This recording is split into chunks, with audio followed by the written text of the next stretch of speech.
चालक र चटरी नचाखेरि सोल्टिनीलाई मेरी बनाउन मलाई निकै गाह्रो भइरहेको छ। जबसम्म त्यो बापटीलाई चट्टै दिँदैन तबसम्म मेरो प्लान सक्नु त्यो पोइ बनाउँदो र त्यो केटीलाई म खुकुरीमा रगत नलाइको स्वर लक्को म चिनालिन्छु। मलाई सौता ल्याउने मेरो भाइ रोनी।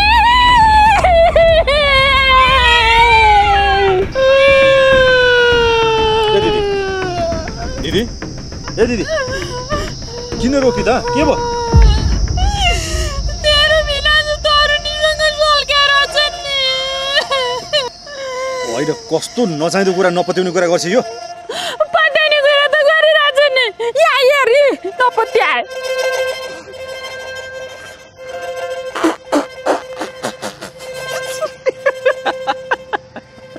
आफूलाई यहाँ कति जलन भइरहेछ उ चाहिँ पिपी गएर हाँसेर बस्छ फेरि।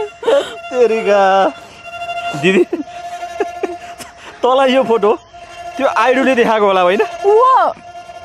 त्यो साला चोर आइडुले यो फोटो मलाई पनि देखाउँदै थियो। मलाई देखाएर के भन्दै थियो थाहा छ? तेरो भिनाजु अर्की केटीसँग चाहिँ सल्किया छन् भन्दै थियो। ल यो फोन समात पहिला। अनि मैले त्यो आइडीको टुप्पी यसरी समातेर त्यसलाई चाहिँ नि यसरी घुमाएर भक्क लात्ताले हानेपछि त्यो भाग्यो। यो केटीको फोटोसोटो केही होइन क्या, यो एआई हो। एआई होस् कि जेसुकै होस् त्यसलाई म मार्छु भनेपछि म सर्लक्क लान मार्छु काट्छु म त्यसलाई। होइन यो केटीको नाम पनि के खालको हो? यो एआई हो अरे। केटीको नाम भनेको त रिता, गीता, सीता, लक्ष्मी, भगवती, पार्वती पो हुन्छ त।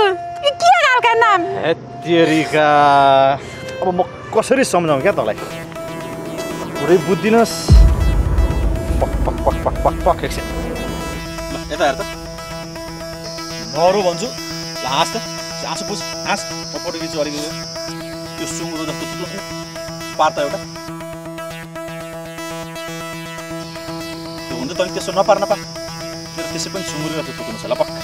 ल ल ल बस ल ल यहाँ यो को हो? यो त्यो तेरै फोटो हो नि? तँ मात्र छेस् न यसमा होइन? ल एकछिन पक्का।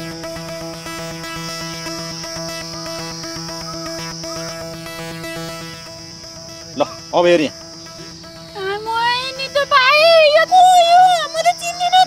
यो केटोलाई तैँले चिन्नुहोस् होइन?